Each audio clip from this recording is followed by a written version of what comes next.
sais pas, il doit y avoir peut-être une manette. T'es encore sur ton pad ou t'es sur ton... Non, là, je me suis mise sur le téléphone, là. Et qu'est-ce que tu as comme appareil? Un iPhone. Parce que là, je pense qu'il y a peut-être un paramétrage qui est bloqué. Parce que je sais pas si l'enregistrement t'es pas sur l'image, c'est un peu embêtant, tu vois. Ouais. Oui, bah oui, carrément. Autoriser la vidéo entrante. Partager l'écran, Est-ce que tu me vois? Oui, moi je te vois, tout a l'air de fonctionner de ma vision, quoi. Et tu vois, tu enregistres, ça passe pas. Non. Dès que je mets à l'enregistrement, tu disparais. Ah, c'est bizarre. Alors, c'est pas super agréable parce que moi, je te vois pas. Mais sinon, j'ai vu qu'on pouvait enregistrer directement de Skype. Tu sais, quand on est en conversation, tu dois pouvoir aussi enregistrer directement de Skype. Tu vois, c'est une des fonctionnalités. Et ben, c'est ça ce que je fais là. Ah, et c'est ça qui coupe. Ah ouais, bah, tu vois. Ouais. Voilà, pour que tu fasses du bruit. Hop, ouais, je mets en place un peu pour que ce soit cadré. Ça va là? Ben, moi, je te vois pas, donc fais au mieux. Ok. Ouais, Moi, je te vois. Voilà. Moi, je te vois. On est bon. Ah, bah voilà, là, ça y est, je te vois. Bon, bah parfait. On y arrive. Toute cette histoire-là. Bon, moi, je te vois pas, mais bon. J'arrive pas à... Ah, tu me vois plus, toi? Non, mais bah, tant pis, hein, Ouais. On va avancer. Là, en revanche, je te vois, j'arrive pas à scinder l'écran, mais bon, ça, c'est pas très grave à la limite, parce que je crois que ça le fait automatiquement. Bon, eh ben écoute, peut-être qu'à un moment donné, ça va se déclencher. T'as pas un appel en cours, t'as pas quelque chose qui bloque aussi des fois? Non, là, non. Des notifications, des choses comme ça? Non, pas spécialement. J'ai rien là. Bon, bah écoute, en tout cas, ça y est, ça enregistre, on va faire au mieux. Bon, bah écoute, moi, je suis ravie de te rencontrer et d'être en contact avec toi. De même. Station. Et puis, bah, bonjour à tous, bonjour à toutes. Donc, c'est les confessions tricotesques numéro 15. Aujourd'hui, c'est Agathe. Tu me redonnes un peu ton pseudo, Agathe? C'est Agathe de Power of Tricot, c'est ça, hein? C'est ça, Agathe Power of Tricot. Et partout, c'est le même pseudo partout? Oui, YouTube. Et puis sur Ravelry, c'est Agathe Power Tricot. Est-ce qu'on est limité en nombre de caractères? D'accord. Et sur YouTube, tu sais, quand on veut te taguer, qu'est-ce qu'on doit mettre? Comme ça, les gens, s'ils ont envie, après, dans les commentaires, tu sais, de te remercier, de te féliciter, tu le connais, ton identifiant Insta, YouTube? Pas du tout. Mais tu sais quoi, je viendrai voir les commentaires. D'accord. Ok. Parce qu'en général, c'est un arrobase. Alors, soit tu as laissé le nom de ta chaîne, tout simplement, soit tu l'as modifié. Ah ouais. Donc, c'est où Agathe Power of Tricot ou c'est Minute Papillon? Ah oui, c'est vrai que tu as ça, toi, c'est vrai. Bon, alors là, tu es en... Comment? Pardon, Minute Papillon pour s'arrêter un petit temps, papoter de tricot dans nos vies rapides. Ouais. C'est un peu ça le principe. Alors, tu es en vacances là, hein, je crois. Alors, je suis kinésithérapeute en libéral dans un désert médical et entre Chartres et Orléans. Et dès que je trouve des remplaçants, je m'arrête du cabinet pour me consacrer à un peu plus mes enfants et un peu plus mon autre activité autour du tricot. D'accord. Donc, tu as quel âge, toi, Agathe? Alors, je viens d'avoir 38 ans. Bravo. Donc, je suis mariée depuis 1 an, après 20 ans de vie commune avec mon mari. On s'est connus tout jeune, du coup, sortis du bac.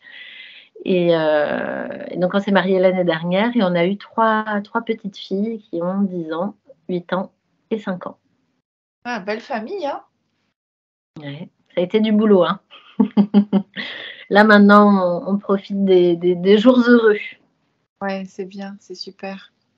Et donc, tu arrives quand même à avoir le tricot en plus, quoi. Oui. Tu arrives à développer, apparemment. Eh bien, oui. Ouais. Je pense que je serais extérieure à ma vie, je me demanderais comment elle fait cette fille pour s'occuper et d'une famille et d'un métier, puis de développer autre chose à côté. Et puis, je sais pas, c'est venu un peu tout seul. Je crois que je touche à tout le temps. Je suis curieuse. Je sais pas, il y a des choses qui viennent et puis je laisse venir ce qui vient. Je prends au vol quand il y a quelque chose qui se présente, je crois. Je crois que c'est comme ça que ça se fait. Bon, Mais je ne saurais pas trop expliquer comment ça se goupille, mais ça se goupille, je m'ennuie vite. Donc voilà, il y a un concours de circonstances qui fait. Puis il y a la chance aussi. Je pense qu'il ne faut pas oublier que quand on va bien, on est chanceux quand même. Peut-être qu'il y a un peu de mérite, mais il y a beaucoup de chance aussi. On est dans une vie confortable. On ne craint pas pour nos vies ou pour manger. Enfin, ouais, voilà, c'est de la chose. c'est vrai, c'est vrai. Bon, et ben alors écoute, on attaque. On Ouais, attaque allez. avec une petite question. Donc, est-ce que le tricot a été ta première activité manuelle dans ta vie? Eh ben oui, ouais. Ah, Ma maman et mes deux grands-mères tricotaient et c'est ma maman qui m'a appris parce qu'elle tricotait le soir en fait. Elle en parlait jamais, mais elle tricotait. Donc je me souviens pas d'échanges autour du tricot où je la voyais pas se poser la question de ce qu'elle allait faire. Elle me posait pas trop de questions autour de ça. Elle me faisait des pulls que j'aimais pas porter parce que ça piquait. Mais j'étais curieuse et elle m'a appris. Je devais avoir 6 ans. Tiens, j'ai pris la photo de ça. J'ai une photo qui reste. Où est-ce qu'elle est cette photo? Donc, c'est une photo de moi à cet âge-là. alors, ouais, super, ça fait le point là. Essaye de te mettre un petit peu plus dans le milieu parce que là, tu n'es pas du tout dans le milieu de la cam en fait. Ah voilà. Là, ne bouge plus. Ah oui, tu es avec les aiguilles. Et ma poupée. Ah oui, je voyais pas que c'était une poupée à côté, on voyait pas. Ah ouais, sympa. Ouais, dis donc, t'es pitchounette là, hein? Ouais. Donc voilà, ouais, c'était ma première activité manuelle. Et en fait, je crois que j'ai pas vraiment tricoté. Mon premier projet que je suis en train de faire sur la photo, c'est celui que j'ai continué dès que j'y revenais un petit peu. Voilà, dès que le soir je voulais tricoter à côté de ma mère, je faisais ça. Mais j'y comprenais pas grand-chose. J'essayais, mais je trouvais ça très compliqué. Et j'ai abandonné vite pour la broderie. Et donc, D'accord. on s'est inscrit à des cours de broderie. Donc, il y avait 3 petites mamies qui nous apprenaient à broder, puis on brodait des choses de table pour mettre sur voilà, des serviettes, des torchons, des reposes bouts de pain, des trucs comme ça. Donc le tricot, ça t'a amené quand même à développer ton sens créatif? Non, je crois que je l'aurais eu. Je crois que j'ai un sens créatif pour tout. Je crois tout ce qui est manuel comme ça, tout ce qui est un peu do it yourself, tout me plaît. Il n'y aurait pas eu de tricot, j'aurais fait d'autres trucs. Alors, est-ce que donc tu as développé le tricot au niveau professionnel, toi? Ben oui, oui du coup. Donc je me suis mise au tricot après, entre ma deuxième et troisième fille. C'était un grand regret de ma vie. En fait, j'étais passionnée de laine, de texture. Voilà, dès que j'ai acheté des vêtements, donc vers, je sais pas, 15-16 ans, je regardais les étiquettes, les compositions. C'était quelque chose qui était important pour moi. Et donc, avec mes 2 premiers bébés, j'ai acheté de la laine. Je me suis vraiment mise Je demandais à toutes celles qui tricotaient de me tricoter des layettes. Moi, ça me semblait inaccessible. Je pensais que c'était trop compliqué, que j'avais pas le cerveau adéquat pour tricoter. Donc, vraiment, je m'étais vraiment... voilà, j'avais pas du tout confiance en moi pour faire des activités comme ça. Ça m'avait semblé trop inaccessible. Et puis, c'était vraiment un regret pour moi. La maternité s'accompagnait de tricot et de layette et c'était un manque dans ma vie, quoi. Genre, c'était grave pour moi. Et donc, quelque part, ma troisième fille m'a servi, enfin, pas m'a servi, ça a été l'occasion de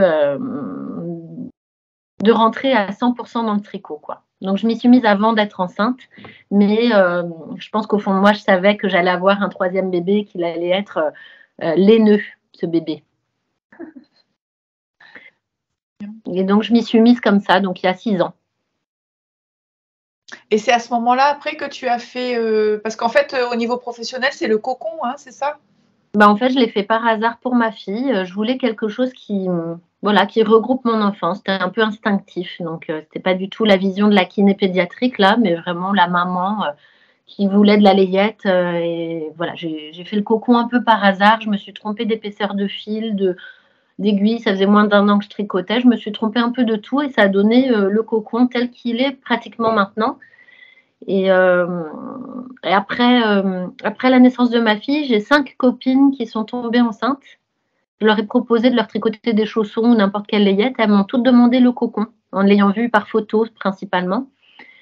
Et elles me l'ont toutes demandé. Et elles travaillent toutes dans le tertiaire. Et elles m'ont toutes dit en revenant de la maternité qu'il y avait quelque chose à faire avec ça, vu ce que ça suscitait pour le personnel soignant et pour chez tout le monde en fait, que ça suscitait un engouement fort. Donc j'ai pris, je pense 1 an de réflexion. Je me sentais pas de développer une activité avec tout ce qui est administratif. Moi, j'ai déjà je suis déjà en libéral, donc c'est déjà un petit peu lourd.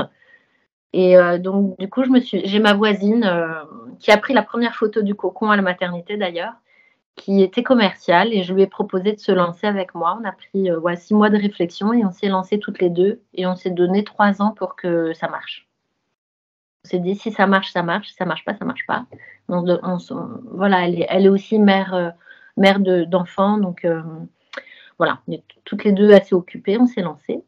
Et donc on a commencé par le cocon seul, tricoté par des tricoteuses ici. Et après, moi, je lui ai dit, écoute, il faut vendre le patron et le kit à tricoter parce qu'une tricoteuse, elle achètera jamais un cocon déjà tricoté. Et c'est comme ça que ça a développé à fond, en fait. Ça marchait un petit peu avec les cocons tricotés, mais c'est vraiment les kits à tricoter qui y ont fait beaucoup. Ça y a fait beaucoup parce que j'imagine par le podcast, déjà, ça fait déjà un appel visibilité. Donc, en fait, il y a la recette du cocon, mais il y a aussi le kit avec la laine, c'est ça? C'est ça, avec la laine, mais aussi avec tout l'aspect professionnel pédiatrique, en fait. Et donc, c'est ça qui y fait. Parce qu'il y a des petits cocons qui existent, par-ci, par-là, sur Etsy, t'en trouves. Mais quand tu n'as pas l'assurance d'un sommeil en sécurité, c'est ça qui change tout. Et moi, je travaille avec des maternités, des néonatologies, des services en néonat. Donc, j'ai développé le côté assurance du sommeil en sécurité, en fait. Et donc, dans le kit, il y a la petite étiquette, les anneaux marqueurs, les aiguilles, c'est en option. Et il y a aussi tout l'aspect professionnel. On explique la sécurité, comment on met le bébé, qu'est-ce que ça favorise. Donc, une tricoteuse, elle va être contente aussi d'offrir un objet complet avec les explications. D'accord. C'est une belle aventure, alors, du coup, ça. Carrément. Ouais, c'est hyper excitant. Moi, ça me transporte complètement. Alors, ce qui est bien, c'est que c'est pas moi qui produis. Donc, ce qui fait que je me sens pas forcée de tricoter pour d'autres. C'est vraiment, on a embauché des tricoteuses pour ça. Et donc, ça marche bien. Pour l'instant, on ne se rémunère pas suffisamment pour que ce soit une activité à temps complet. Même en mi-temps, ce n'est pas encore très lucratif parce que quand tu développes une entreprise, tu réinvestis ce que tu gagnes. Donc, je touche peu de choses. Mais voilà, c'est comme ça. Une entreprise, ça met 5 ans à être rentable à peu près. Donc, bien sûr, oui, ça va venir. Ouais. Mais c'est nourrissant intellectuellement, quoi. Moi, ça me transporte complètement. Et alors, où est-ce qu'on peut le commander? Alors, oui, notre marque, c'est Ma Petite. Tant qu'à faire, écoute, qu'on est là, parce que je pense qu'il y a des personnes qui vont le demander. Alors, ça s'appelle Ma Petite Laine. Donc, c'est des cocons de naissance. Et donc, la marque, c'est mapetitelaine.fr. Donc, c'est sur le site internet. Voilà, c'est un site professionnel où vous pouvez voir tout ce qu'on fait. Alors, il y a les cocons et puis on fait les petits accessoires qui vont avec. Moi, en tant que maman, j'aimais tout ce qui était évolutif. J'achetais déjà des produits déjà faits, et tout ce qui était évolutif, en laine. Mais en fait, je pense qu'on a des bonnes idées. Quand on est consommatrice, on sait ce qu'on peut avoir besoin quand on est en situation. Et quand on est maman, on cherche des belles choses de qualité qui vont être évolutives, qui vont être pratiques à l'utilisation.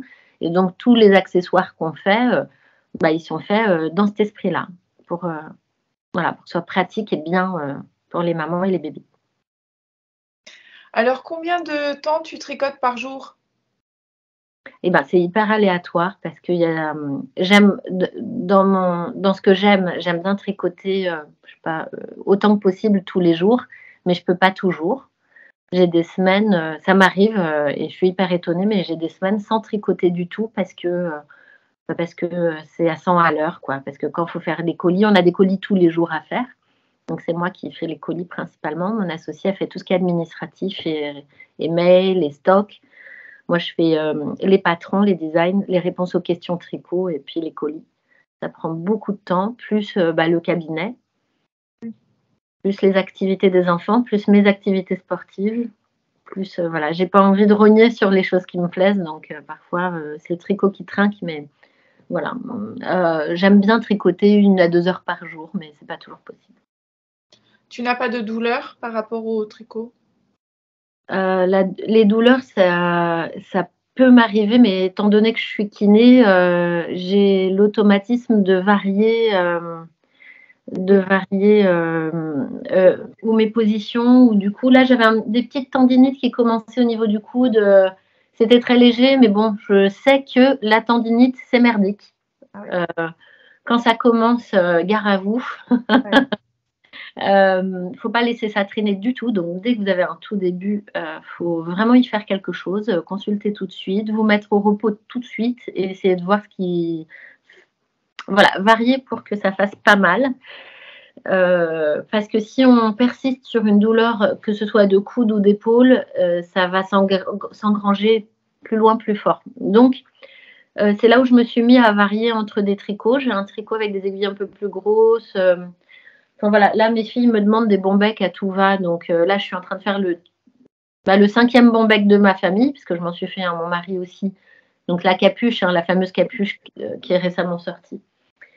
Et là, c'est bon. Après, j'ai terminé avec les bombecs. Donc ma petite dernière qui en veut un aussi.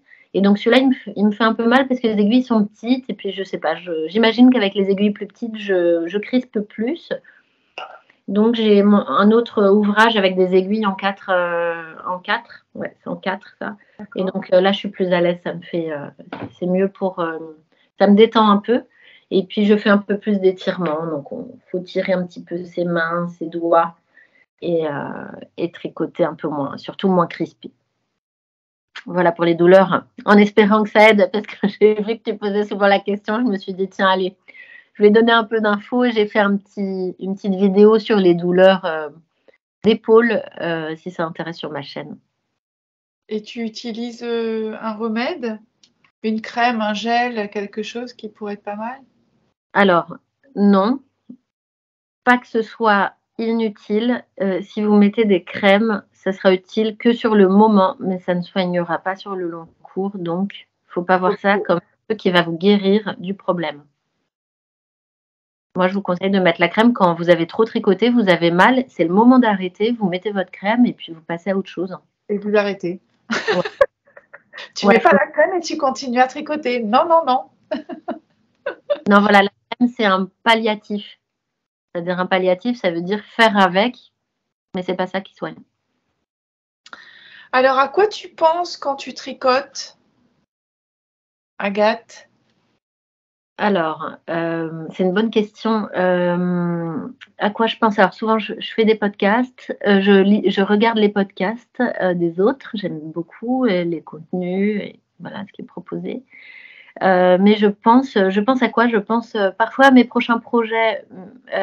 J'essaye d'éviter de me stresser avec ça, mais j'aime bien voilà, y aller tranquillement, laisser mûrir les prochains ouvrages que je compte faire, voir si la laine que je fais, voilà, je réfléchis, je fais, mais est-ce que c'est la bonne laine? Est-ce qu'elle est bien adaptée? Puis je laisse le truc mûrir pour pas au moment où j'ai terminé me dire, ah vite, j'ai pas ce qu'il me faut.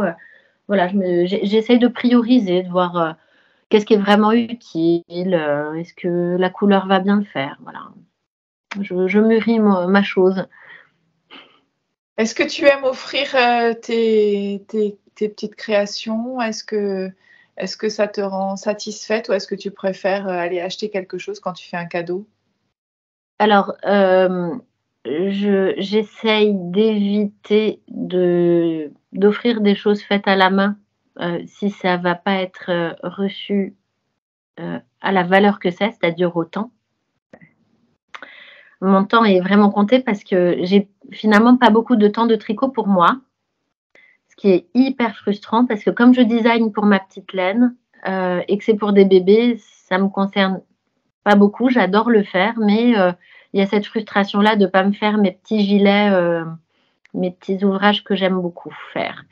Donc, je choisis vraiment à qui je fais. En général, j'offre à quelqu'un qui me demande et qui sait ce que ça vaut en temps. Donc, ma sœur, ma mère, mon mari et mes enfants. En général, ça se limite à ça. Pour les choses faites main, en dehors de ça, une cousine, enfin quelqu'un que je considère comme ma sœur, oui. Sinon, j'ai tendance à coudre. Ça me prend une soirée. Je fais quelque chose de rapide et voilà.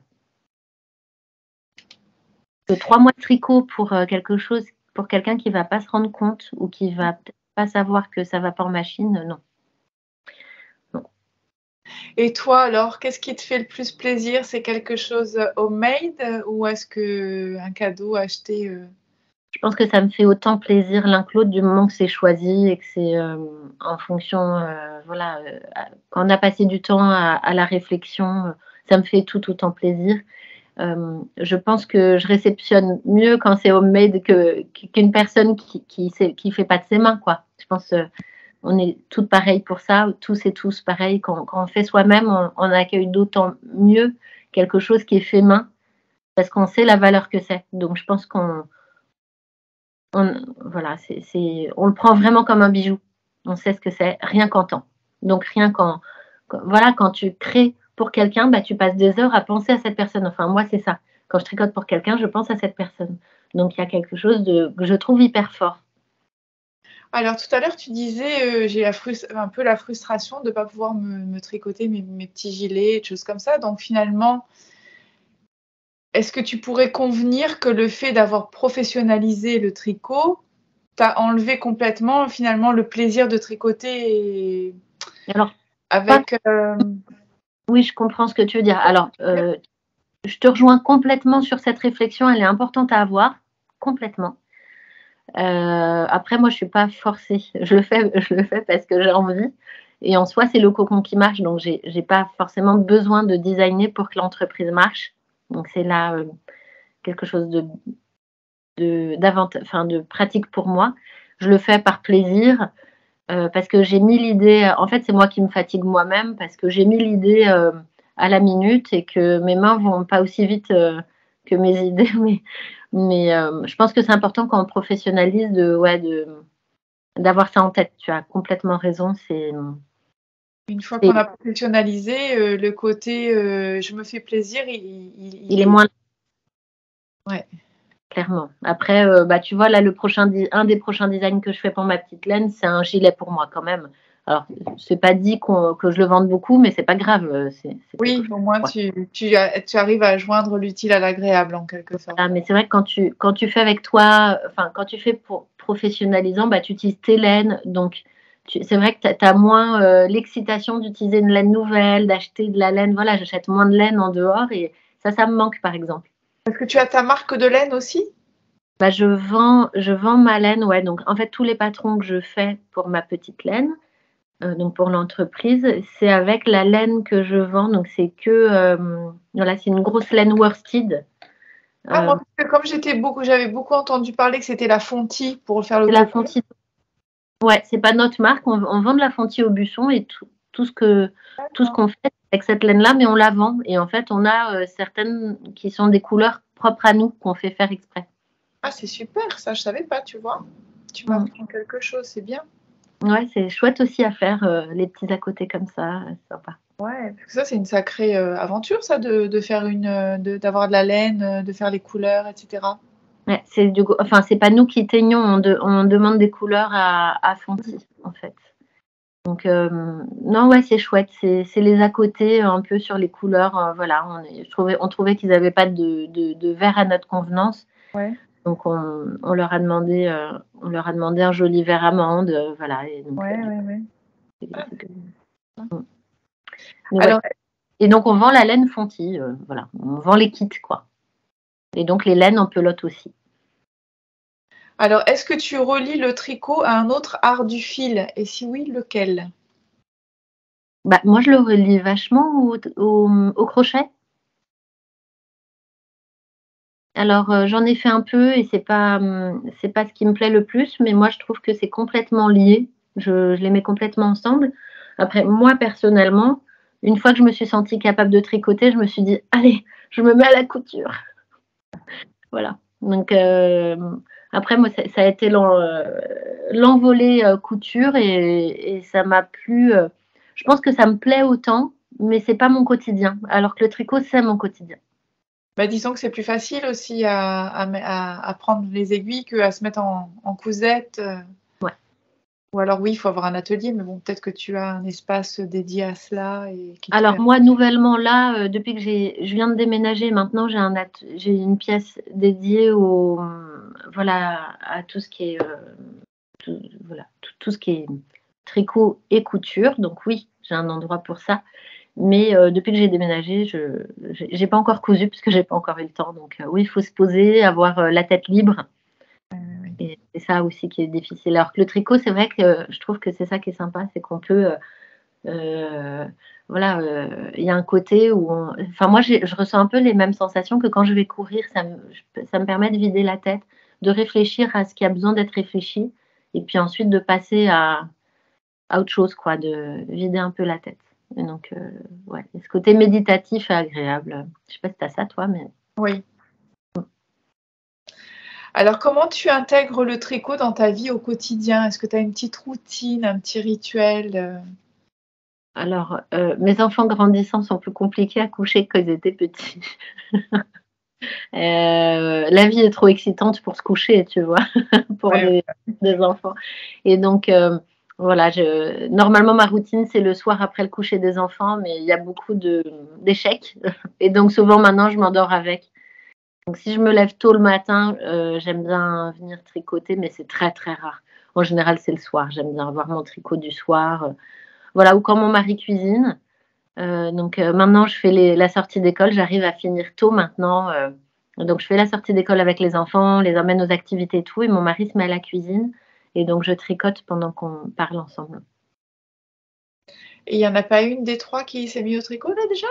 Alors elles font un peu comme moi petites, elles essayent et ça leur paraît hyper compliqué donc il y a des erreurs seulement pour l'instant et moi j'insiste pas du tout.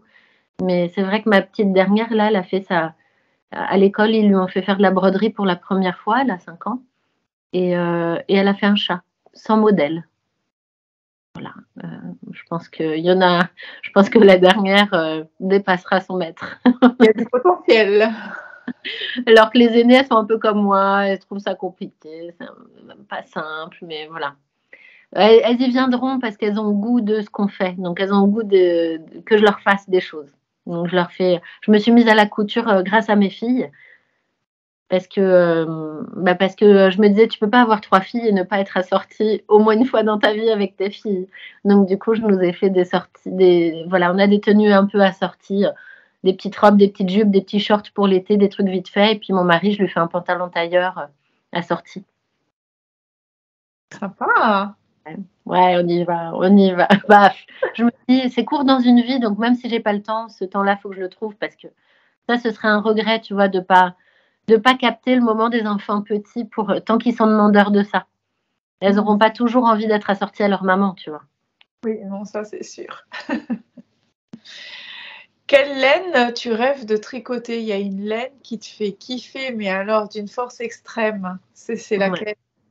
En fait, moi, je suis complètement gaga enfin gaga, j'adore le cachemire. Je pense que je suis pas la seule et en fait, j'avais jamais regardé, enfin, je voyais qu'il y avait des teinturières qui avaient un peu de cachemire dans leur laine, mais en fait, je viens de voir que alors faut que je développe, mon affaire, mais je viens de voir que Knitting for Olive avait une laine 100% cachemire et donc je suis hyper curieuse. Ah Donc oui, j'aimerais que quelqu'un nouveau? avant moi pour me dire si ça bouloche ou pas parce que j'ai pas envie de Mais ça bouloche, toutes les laines boulochent. moi j'ai des beaux cachemires 100% du commerce, donc plus fins, mais double fil et tout qui boulochent pas quoi. Donc D'accord. Même aux endroits de frottement. bah, là j'en ai un, je l'ai acheté à 18 ans, hein, donc il y a 20 ans et le truc il bouloche pas. Donc je me dis c'est peut-être pas impossible. Je pense qu'il faut voir si je m'achète un 100% cachemire, je le tricoterai en deçà des aiguilles recommandées. Je pense que souvent c'est ça qui aide la laine à boulocher, c'est que faut pas être lâche quoi. C'est pour ça que tous mes designs je les fais un peu serrés moi et ça bouloche pas. Ouais, je suis d'accord. Donc ce serait le cachemire de Knitting for Olive. Mais il vient de sortir ou il existe déjà? J'ai vu sur Lily comme tout récemment, là, alors, je suis peut-être folle, mais j'ai bien regardé, il y avait écrit 100% cachemire et tout. Donc je sais pas, est-ce que je me suis trompée de marque? Mais c'est sur Lily comme tout que j'ai vu ça en tout cas. Donc en fait là j'ai de la laine, j'aime pas faire de stock parce que j'ai l'idée que je vais changer de goût et d'envie le temps que je les tricote. Donc là j'ai mes 2-3 prochains tricots, ça suffit au niveau laine et j'achèterai quand ce sera le moment. En tricot, moi je trouve qu'on a de la chance de ne pas avoir de mode. Enfin, il y a des modes de patron, mais tu n'as pas de mode de laine. Et donc, du coup, ça permet d'attendre, d'être prêt à tricoter le projet pour acheter la laine. Après, quand tu vas en salon, par exemple, By Night Création, qui fait des laines teintes à la main, ces couleurs, elles sont difficiles à prendre en photo et tout. Et je trouve que, il y a certaines teinturières, Yarn by Simone aussi, je trouve qu'il faut les voir en vrai et elles sont super belles, mais c'est vrai que tu as certaines teinturières comme ça, je préfère voir la laine et la choisir en vrai. Donc, je prends mon mal en patience, mais j'attends de les voir certaines. Bien, je pleure. Alors, comment tes proches perçoivent-ils ton rapport au tricot? Mes proches, je pense qu'ils voient ça comme, comme une passion ils n'en parlent pas beaucoup. C'est très... je pense que ça suscite de la curiosité, de l'envie. C'est-à-dire quand on a quelque chose qui nous passionne, qu'en plus on peut en vivre. Tu me vois toujours? Moi, j'ai pas beaucoup de batterie, je me branche. Ah oui. Et c'est vu comme c'est chouette d'avoir une passion, tu en vis, ça te nourrit, ça te nourrit intellectuellement. Donc voilà, c'est chouette. La plupart voient ça avec beaucoup de curiosité, de bienveillance. Et est-ce que dans ton entourage, il y a, à part ta maman et puis, je ne sais pas si tu as encore ta grand-mère, mais... Non, ça y est, plus de grand-mère. Donc, est-ce qu'il y a des tricoteurs dans ton entourage, tricoteurs, tricoteuses? Est-ce qu'il y a un café tricot par là où tu es? Est-ce que tu as fait ça? Non, je suis dans une toute petite ville, alors il y a des tricoteuses un peu anciennes qui se voient en journée, donc c'est du tricot droit, c'est du tricot un petit peu à l'ancienne, c'est pas les mêmes projets, donc non, j'ai pas de tricoté un peu moderne dans le sens où c'est pas une question d'âge, mais dans le sens où on parle des mêmes patrons, on regarde les mêmes podcasts, dans ce sens-là, non. J'ai une copine que j'ai trouvée par hasard qui est exactement dans le même mood que moi, qui s'appelle Jenny Rakoto, qui a un podcast aussi. Elle est dessinatrice de BD de profession et donc elle avait d'abord un podcast là-dessus, puis maintenant elle fait des podcasts de tricot. Elle filme très, très, très joliment ses tricots et le processus de tricot qu'elle fait. Et donc voilà, on se voit toutes les deux pour ça. Mais sinon, moi, je suis quelqu'un qui balade mon tricot. Quand je vais chez des copines, ou des copains, j'emmène mon tricot au cas où il y a des moments de longueur, on ne sait jamais. Imaginez qu'ils doivent, je sais pas, passer du temps à coucher leurs enfants. Bon, j'ai mon tricot au cas où on ne perd pas de temps, quoi. On est productif à tout moment. Ouais, c'est frustrant quand tu as un moment, je sais pas. Avant, je fumais la cigarette et tu vois, il y avait des moments de latence. Et j'allais fumer une clope. Et donc là, ça fait 10 ans que je fume plus, mais maintenant, mes moments de latence, c'est mon tricot. Donc, on peut dire que je sais pas si c'est bien que ça me rappelle ça, mais... En tout cas, c'est plus sain quand même. Hein. C'est plus sain et il y a quelque chose de valorisant dedans.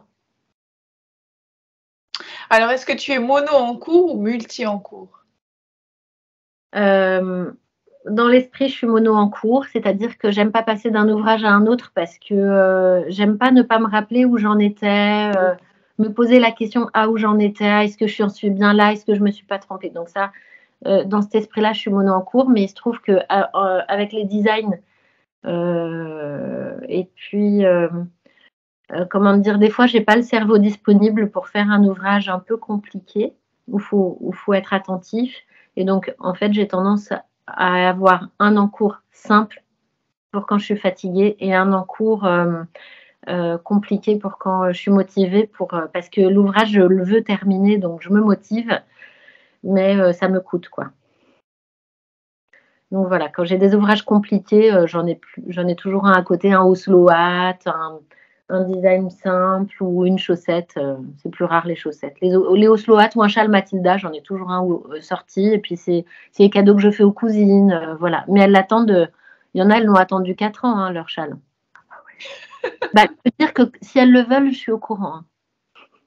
Ah. Le processus long, je pense, permet aux gens de se rendre compte. Oui. Alors, donc tu tricotes actuellement le gilet que tu es en train de designer, mais est-ce que tu as autre chose? Oui, je fais quoi? Je design un gilet sans manches pour enfants et je suis en train de designer une petite cape Ah, c'est trop à chouette. bébé. Donc ça, c'est le prochain design et c'est une cape avec bonnet. Paf. Ah, super.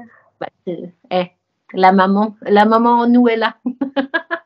Moi, j'ai beaucoup porté en écharpe mes enfants et donc ça, c'est le top pour le portage. Voilà, et donc tu vois, je suis sur plein de petites choses. Donc là, il y a des trucs qui ne me plaisent pas. Donc je refais les designs encore et encore jusqu'à avoir les dimensions qui me plaisent. Moi, je design complètement. Je n'ai pas de base. Hein. Je n'ai pas de base achetée ou. Enfin, je pars de mes envies. Pas rien. Ouais. Du temps. Donc c'est pour ça que j'ai pas des choses qui sortent souvent non plus. Hein. J'ai pas de. Voilà, Et oui, c'est peut-être ce qui fait la différence aussi. Peut-être, je suis pas sûre que ça vaille le coup de partir. Enfin, moi, je pense que c'est très bien de partir d'une base déjà faite. Il y a des gens qui ont fait le boulot avant nous. Si c'est fait pour être pris, je trouve ça cool. C'est bien. Moi, je le fais par plaisir. Donc, vraiment, je me stresse pas à me presser. Je sors des designs en plein mois d'août. Ça me pose pas de problème.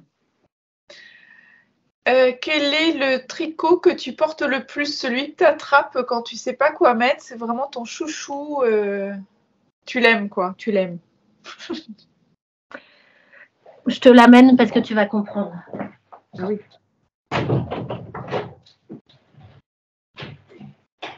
Ah. Qu'est-ce qu'elle va nous amener, Agathe?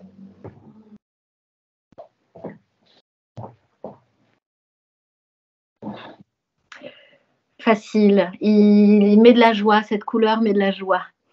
Ah. C'est un châle Mathilda tout simple, voilà, dans un rouge orangé là.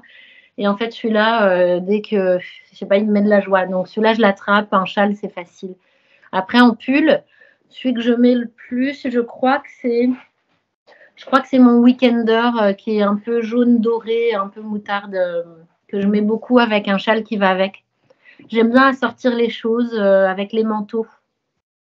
Donc, tu vois, quand tu as le pull qui va avec le châle, si tu enlèves ton manteau, tu as ta tenue qui est déjà, voilà, qui a de l'allure. Voilà. Et donc, celui-là, je l'aime beaucoup parce qu'il a de l'allure tout seul. Voilà, tu mets. Tout seul, à lui tout seul, C'est ça, et ça va avec toutes les couleurs foncées qu'on peut avoir l'hiver en manteau, tu vois, avec le noir, le bleu marine. Voilà. En tout cas, ça te va parfaitement bien. Merci beaucoup. Il a sorti un petit peu avec ton rouge à lèvres en plus. C'est ça, et j'ai un rouge à lèvres qui match parfaitement. Alors, c'est le petit plaisir féminin que je retrouve là quand j'ai le temps de me maquiller. Tu vois, je mets des rouges à lèvres un peu en ce moment, j'ai un peu plus de temps pour moi et ça fait plaisir de retrouver ça, du temps pour se sentir un peu plus jolie et tout. Oui, c'est sûr. Et on se néglige pendant longtemps. Enfin, moi, je me suis beaucoup négligée pendant les âges des enfants petits. Hein. J'ai eu 3 enfants en 5 ans. Oui, ça fait. Donc, c'est sûr qu'il y a quelques années, il y a 10 ans qui sont passés, voilà, un peu plus vite. Alors, quelle valeur éthique tu portes sur la provenance des laines? Tu préfères la pure laine, la laine acrylique? Alors, moi, Et quel est ton point de vue aussi sur la consommation et la surconsommation d'achat de laine, de patrons, etc. Alors, moi, je suis vraiment, comme je te disais, passionnée de laine avant d'avoir été tricoteuse. Donc, pour moi, je déteste l'acrylique, la sensation sous mes doigts, la chaleur que ça donne même à mes pieds pour les chaussettes.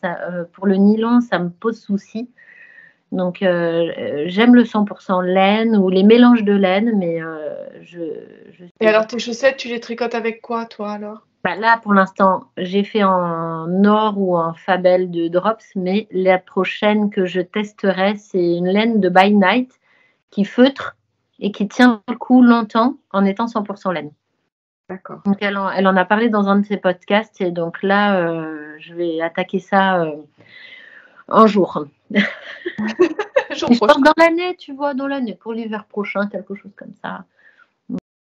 Mais alors, donc, dans ce cas-là, ça fait des chaussettes pour la maison, ça fait pas des chaussettes que tu peux mettre. Oui, c'est des chaussettes qui vont feutrer, mais qui sont fines. En fait, c'est la première à faire ce test-là. Enfin, moi, j'ai jamais entendu parler de ça. Et elle a une base qui tient bien le coup. Les fibres sont assez longues pour pas que ça se trouve. Ça se feutre un peu naturellement, gentiment. Intéressant. Moi, c'est pas épais. Et ouais, moi, ça va complètement avec mes valeurs. Donc, c'est pas en mérinos, je sais plus c'est quelle base qu'elle a, mais c'est voilà. Et elle le montre en salon en fait.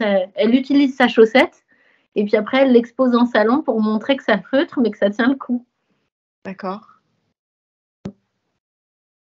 Voilà, mais ouais, non, moi le synthétique, j'aime pas. Alors, concernant la surconsommation d'achat de laine et de patrons.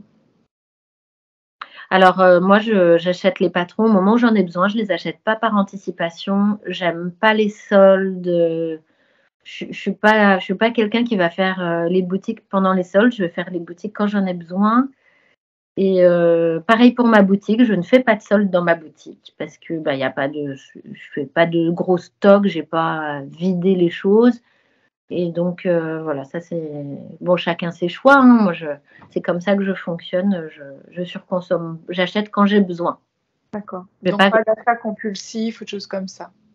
Non, et je me suis étonnée parce que j'ai été faire un aiguille en fait, sans projet en tête. Et étonnamment, du coup, je pensais que ça allait être très difficile pour moi de ne pas acheter de laine. Et en fait, non.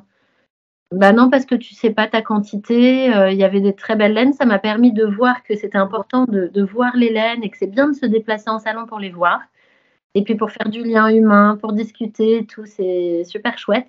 Et donc, c'est ce qui m'a motivée à vouloir aller faire d'autres salons. Alors, je suis lente là-dessus. J'ai pas beaucoup d'occasions. Voilà, il faut s'organiser quoi pour y aller. Mais le Knit It, tu l'as déjà fait? Tu vas y aller? Non. Bah non, Lyon, c'est pas simple pour moi. Et puis, voilà, il y a le CSF que je fais en tant que vendeuse voilà, avec la boutique. Il y a après, j'aimerais faire des petits festivals, mais souvent, ça tombe pas bien pour moi, pas de bol. Donc, le prochain. Tu viendras à Nice alors un jour? Hein? Peut-être que tu viendras à Nice alors un jour? Il y a un festival? Il n'y a pas de festival, mais tu peux venir nous rendre visite. Bah oui, puis j'ai carrément. En fait, tu sais quoi, c'est une ville que j'ai vraiment envie de visiter. Puis j'ai une vieille copine de collège qui y vit. Et donc, je la vois bientôt et je vais lui dire qu'un jour, j'ai envie de venir. Vous pouvez organiser un atelier cocon? Grave, carrément. Ça, je suis hyper. Je trouve que c'est bien de faire ça, d'oser. Il y a Christelle de Crystal LK qui vient le 25 mars. Mais oui, j'ai vu ça dans ton dernier podcast, tu en as parlé. J'ai trouvé ça super chouette et je crois qu'il faut oser s'inviter, oser se proposer. Ça prend pas. Alors, ça va pas être un gros festival, mais ça peut être une journée. Tu vois, là, par exemple, on va organiser 2 ateliers dans la journée, le matin et l'après-midi. Donc, ça va être quand même intimiste, puisque ça va être des groupes de 10-12 personnes maximum. Mais c'est la convivialité aussi, c'est de partager le repas du midi, tu vois. C'est vachement bien. Bah, tu vois, tu as complètement raison de t'en parler un petit peu dans ta dernière vidéo. Je trouve ça génial voilà, de faire un peu comme on le sent, comme on a envie. Et c'est pas grave. Enfin, si ça continue, tant mieux. Si ça continue pas, et ben, ça va susciter aussi des envies chez d'autres, des idées. Et je trouve je trouve que enfin, pour moi, ça va être l'année de ça. Ouais, parce que nous, quand même, on est une jolie ville. Et puis, il y a quand même un gros potentiel au niveau des personnes qui tricotent. Mais en revanche, on vient rarement nous rendre visite. Hein. Ouais. Bah, c'est Des livres, etc. Alors, on les a à la vente, mais on ne se déplace pas pour venir nous faire une petite dédicace. Nous, on est un peu exclus du... Oui. C'est un peu dommage, parce qu'on on mérite autant d'avoir un peu de visite, tu vois. Bah, tu as raison d'organiser. Je pense que tu sais, quand on met un élan, les gens, en fait, tu as des gens qui suivent. Hein. Il y a des gens qui sont hyper. Tu sais, j'appelle ça les. J'ai pas compris. J'appelle ça les yes. Je sais pas si tu as vu le film Yes Man avec Jim Carrey. C'est un vieux film qui a plus de 20 ans, je crois. Et c'est un gars qui disait non tout le temps sans trop savoir pourquoi. Et un jour, je sais pas pourquoi, par obligation, je crois, il dit oui à tout. S'il n'a pas de bonne raison de dire non, il est obligé de dire oui. Et en fait, moi, je me suis mise à faire ça, à dire si j'ai pas de bonne raison de dire non, et ben j'y vais et je me dis pourquoi pas. Et donc là, c'est suite à une de tes interviews tricotesques où tu avais une dame qui disait qu'elle faisait des week-ends de retraite tricot avec C'est Marianne. Mais je me suis dit, mais oui, c'est ça la vie, c'est ça que je veux. En compte, enfermée dans un Airbnb pour le week-end quand même, hein.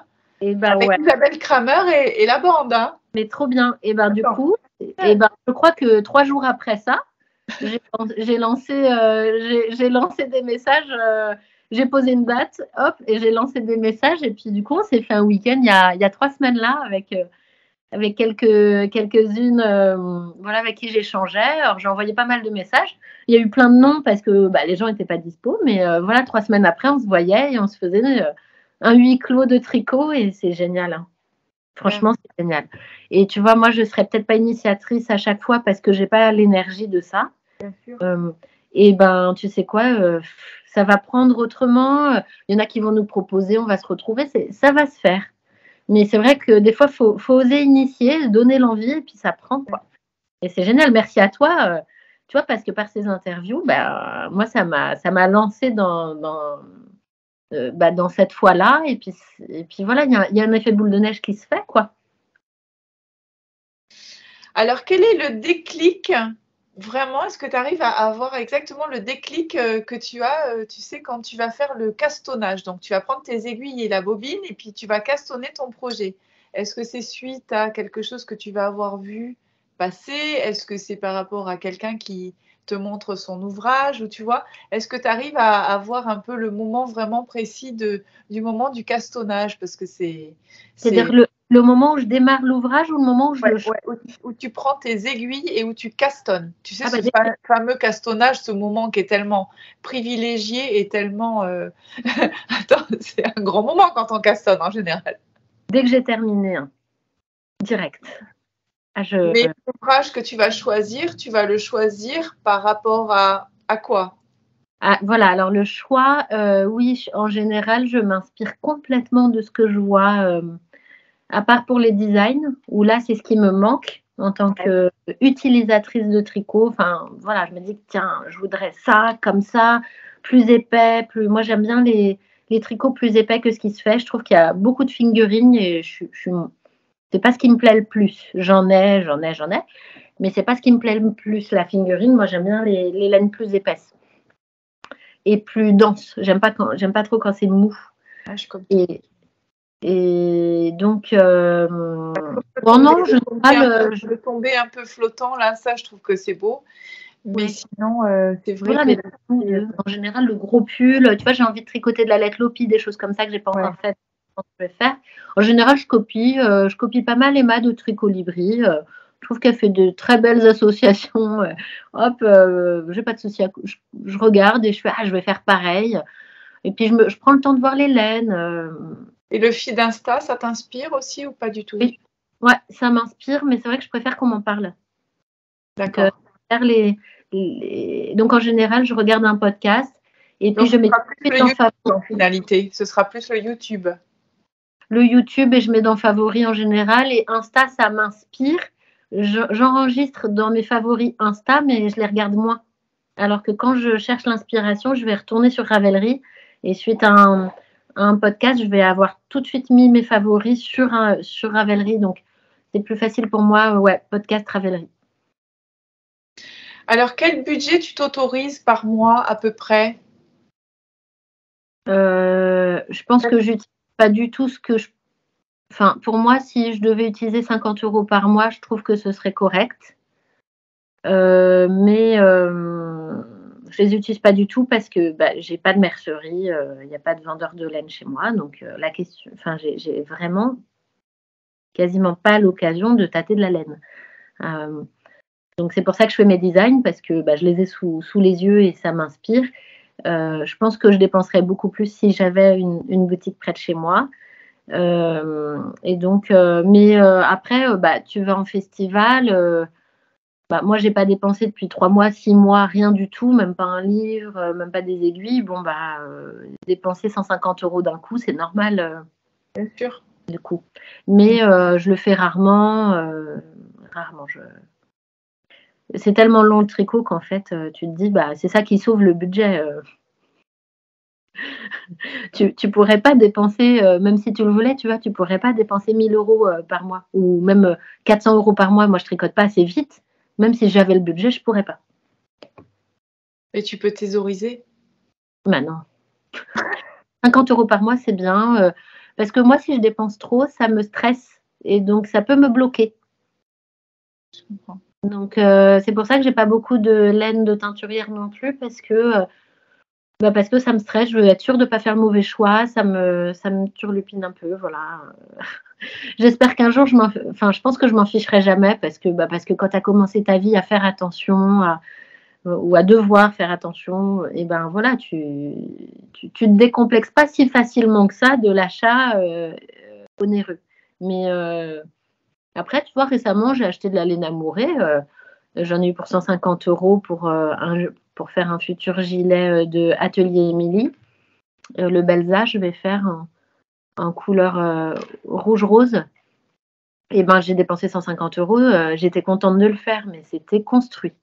Et je ne vais pas dépenser des sommes comme ça sans avoir le projet en tête. Alors, ton matos, qu'est-ce que tu utilises comme matos? Alors, moi, je suis comme toi, c'est Aya Aya. Ah. Alors, j'ai les Xiaogu, je les utilise quand je n'ai pas les Aya Aya sous la main. Des fois, tu sais, si tu as un pull en attente, des fois, j'ai plein d'aiguilles sur le même pull, c'est une paire pour chaque manche, les fils, les machins. Bon, des fois, j'ai plus ce qu'il me faut. Donc, j'utilise les Xiaogu en deuxième position. Mais les rouges, je les trouve fragiles. Donc, clairement, je les déconseille. Tu veux dire le kit rouge, le petit kit rouge? Ouais. Moi, j'ai cassé 2 fils sur un Osloat. Ah ouais, quand même. Et je ne suis pas une énervée. J'étais pas... Non, juste... comme les aiguilles sont petites, en fait, la jonction... Ouais. La jonction de l'aiguille, tu vois, elle est dans ma main comme ça et ça tordait le câble et il s'est cassé comme ça. Bon. Donc, pour moi, il est fragile, c'est dommage. Donc, je suis Aya Aya à fond. Et puis après, j'ai un peu pour le bois, j'aime bien les Knit Pro un peu luxe. Ouais. Voilà, celles qui sont... Le vrai bois, j'aime bien. Ouais, ça fait du bien. C'est chaud parfois, on a envie. Et j'ai essayé les Ginger, je sais pas pourquoi ça s'appelle Ginger, c'est peut-être du bois de gingembre, j'en sais rien. Hyper agréable. J'aime bien quand c'est verni, quand ça glisse bien sur le bois. Je trouve ça agréable. Tu nous montres? Je crois qu'elles sont sur elles doivent être utilisées quelque part parce que là, je les vois pas. Mais voilà, moi, j'ai toutes mes aiguilles sur un sac laisse-filer. Voilà. Donc, j'arrive à toutes les mettre, sauf les Xiaogu. Mais sinon, toutes mes Aya Aya et mes Knit Pro tiennent dans dans une petite pochette comme ça de laisse-filer, taille moyenne. Je trouve que c'est génial. Il y en a plein, des filles. Il y a Margeva qui fait des trucs super aussi. Après, bon, là, j'en ai un, il m'est utile, mais je trouve que c'est bien d'acheter parfois des sacs à des tricoteuses parce qu'elles savent ce dont on a besoin, le poche, voilà, elles savent quelle frustration on peut avoir avec des pochettes pas adaptées au tricot, quoi. Donc les pochettes de Yaya, tu les utilises plus alors? Je les ai jamais eues, moi je les ai achetées une par une, mais aïe. Ah oui, t'as pas acheté les kits en fait. Non, je les ai achetées une par une pour voir petit à petit, puis quand j'ai besoin, je reprends une paire et voilà. Mais là, je crois que je suis bien là. Alors en marqueur, à nos marqueurs, qu'est-ce que tu utilises? Bah en fait, moi les marqueurs plastiques et les ampoules, c'est ce que je préfère. Ouais.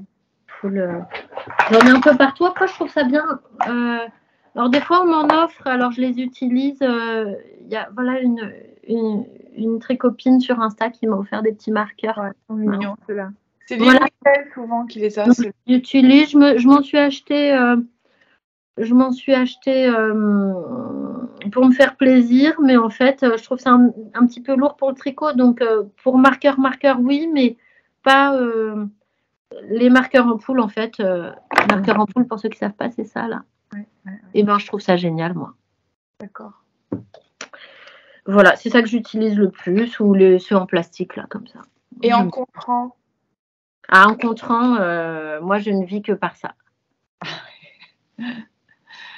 Donc ça, je trouve ça génial. Et puis, moi, j'imprime mes patrons et je coche. Parce que des fois, ils disent, je sais pas, faites les rangs de 1 à 2 pendant 30 rangs. Bah, à ce moment-là, j'écris jusqu'à combien sur mon patron. J'écris qu'il faut aller jusqu'à 60.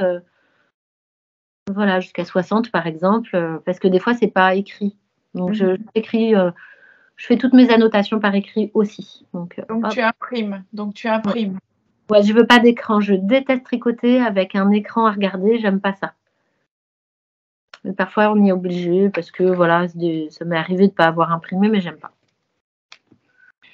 Alors, est-ce que le tricot t'a aidé à traverser des moments difficiles de ton existence, des épreuves de vie? Eh ben oui, je me suis mise au tricot parce que ça allait pas au boulot.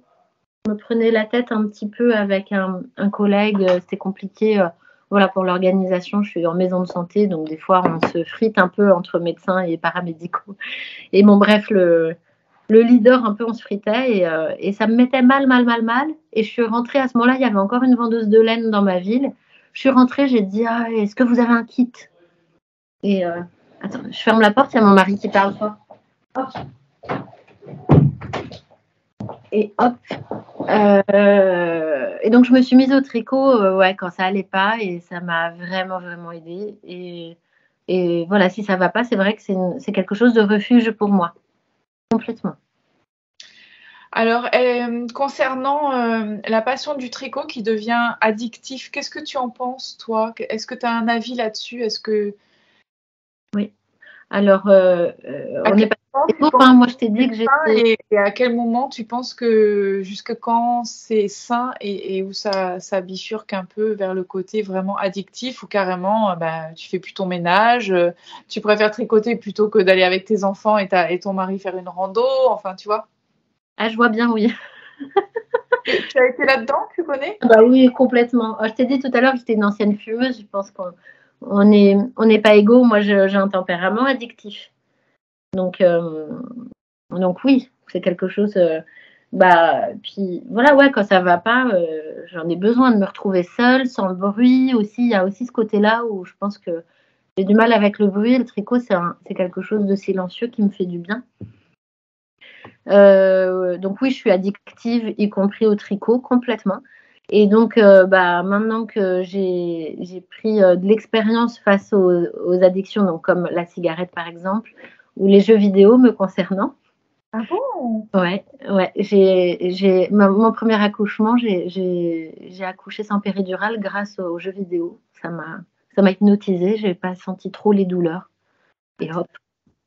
Oui, mais alors, donc les jeux vidéo, c'est chronophage aussi, donc comment tu fais? Mais non, j'ai arrêté complètement. Ah, voilà, parce que entre les jeux vidéo et le tricot, là, il faut choisir. Ouais, non, j'ai arrêté complètement les jeux vidéo à la naissance de mon premier enfant. que j'avais peur. Je me suis dit, c'est pas possible. L'addiction, parfois, est plus forte que ce qu'on croit. Donc, j'ai arrêté complètement ça aussi. Et donc, il me reste comme addiction plus que le tricot.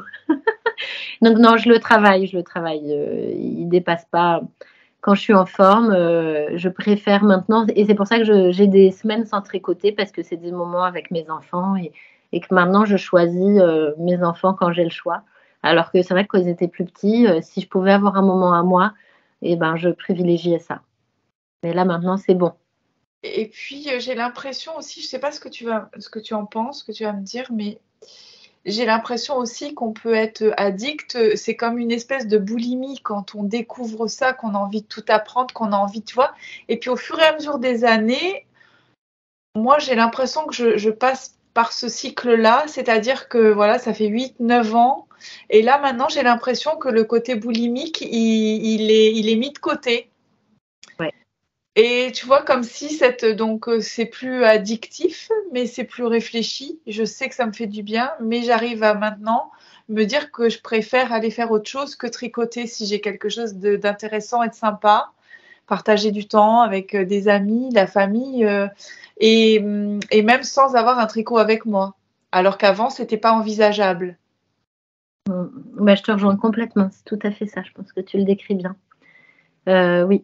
Oui, au début, il y a un truc, c'est impossible. Oui, c'était inenvisageable de partir sans tricot. Ouais. Maintenant, je le prends. J'ai une copine qui parle beaucoup. Je l'aime beaucoup, mais elle parle beaucoup et elle prend l'espace, le temps. Ouais. Et du coup, avec elle, je prends systématiquement le tricot pour ne pas la couper, alors que des fois, voilà, j'aimerais changer de discussion ou quoi. Des fois, ça peut être long. Et du coup, pour rester zen et cool, avec elle, je le prends, mais sinon, pour maintenant, je prends plus tellement mon tricot quand je vais voir des gens qui tricotent pas. Mais c'est vrai que ça permet de te mettre dans ta bulle sans pour autant être impoli, puisqu'elle parle, mais toi, tu es aussi concentré à ce que tu fais et plutôt que d'être peut-être même un peu un côté soporifique, parce que les gens qui parlent beaucoup, par exemple, au bout d'un moment, ça peut être un peu soporifique, hein. Bah ouais, puis moi je suis quelqu'un d'assez impatient, tu vois, je peux vite trépigner. Enfin, tu sais, des fois tu as un truc en tête, tu as besoin de le sortir ou de faire quelque chose pour évacuer. Donc là, ça permet de rester cool. Moi, ça me canalise en fait, complètement. Bon, bah écoute, moi j'ai fait le tour de mes questions. Est-ce qu'il y a des choses que tu as envie de nous dire par rapport au tricot, par rapport à une question que j'aurais pas pensé à poser? Il y a peut-être quelque chose qui te... Non, je crois que c'est bien. On a fait un joli tour. Qu'est-ce que je peux rajouter? Bah, merci à toi voilà, d'initier quelque chose d'un peu nouveau. Enfin, même si il y a déjà eu des sortes d'interviews tricotesques il y a quelque temps. Mais de créer quelque chose, une dynamique comme ça à nouveau, en tout cas, je trouve ça hyper chouette pour la communauté tricot dans son ensemble. Ça permet de mieux se connaître les uns les autres. Ça permet de se poser des questions différentes de ce qu'on raconte quand on est tout seul face à sa caméra. Ça fait du lien. Ouais. Voilà, c'est chouette. Et bah, si un jour j'ai l'occasion de venir à Nice, tu viens nous voir. Bah, carrément, je te tiendrai. Et puis voilà, s'il y a un tricoté qui se fait, c'est cool. Si on n'a pas, on organise, hein, tu sais. Moi, j'essaye de ne pas avoir de limites. J'essaye dans la mesure du possible, tu sais, de pouvoir organiser des choses, même si c'est au dernier moment, même si c'est pas très structuré, bah tant pis, on fait l'auberge espagnole, hein, et puis on improvise. Hein. Bah, carrément. Voilà, bon, c'était frustrant parce que je te vois pas sur mon écran, donc. Ah bah tu verras la vidéo comme ça. C'est ça, donc j'ai peut-être regardé devant moi parce qu'il y a la fenêtre, mais... non, mais tu es parfaite, tu es parfaite. Le cœur y est, j'espère que c'était chouette. Et... Ouais, c'était super. Merci de m'avoir accordé ce temps. Bah, merci. Puis, longue vie à la visite, on a de la visite. Et puis plein de bonnes choses pour l'évolution du cocon et puis de tout ce que tu fais parce que c'est vraiment super, c'est intéressant et puis ça doit amener beaucoup à des jeunes mamans. Oui, c'est chouette. On est un peu en stress avec le nouveau bébé, donc ça c'est... Bah, quand on est maman, on sait à quel point le sommeil n'est pas toujours facile et c'est vrai que quand on a un truc qui marche bien, c'est chouette parce qu'en fait, j'ai les tricoteuses qui m'envoient des messages pour me dire à quel point elles sont contentes d'avoir pu lier et la génération et le savoir-faire du tricot, en fait. Il y a beaucoup de grand-mères qui refont un lien comme ça avec leur petite fille, et ça, c'est génial, ou de mère et fille. Et puis de faire découvrir les vertus du tricot et de la laine, en fait, qui est thermorégulatrice pour des gens qui ne connaissent pas la laine et qui découvrent Ma Petite Laine, donc notre entreprise, par les réseaux Instagram. Il y en a qui ne sont pas du tout tricoteurs qui découvrent, et c'est chouette de faire découvrir notre passion à travers tout ça. Donc ça, je suis contente, surtout pour le côté générationnel. Je t'avoue, ça, c'est le petit plus auquel je ne m'attendais pas. Ah oui, c'est sûr que là, il y a le lien qui peut être...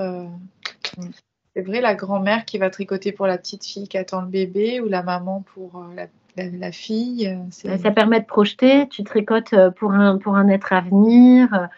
Tu vois, ça me donne encore des frissons rien qu'en parlant, alors ça fait 3 ans maintenant qu'on a commencé, mais c'est toujours aussi magique. Moi, je suis soignante, donc... Ouais, oui. C'est soignant, tu l'as quand même au bout des doigts, quoi, tout le temps. Ah oui, la bienveillance et puis l'accompagnement d'autrui, c'est important. Ok. Écoute, Agathe, je te fais plein de bisous. Merci. Et j'espère qu'on se rencontre un jour si tu passes par ici. Merci 1000 fois. Merci à tous de nous avoir suivis. J'espère que cet épisode vous aura plu. Et puis, on se retrouve, je ne sais pas quand, mais bientôt. Et bonne journée à tous, bon week-end.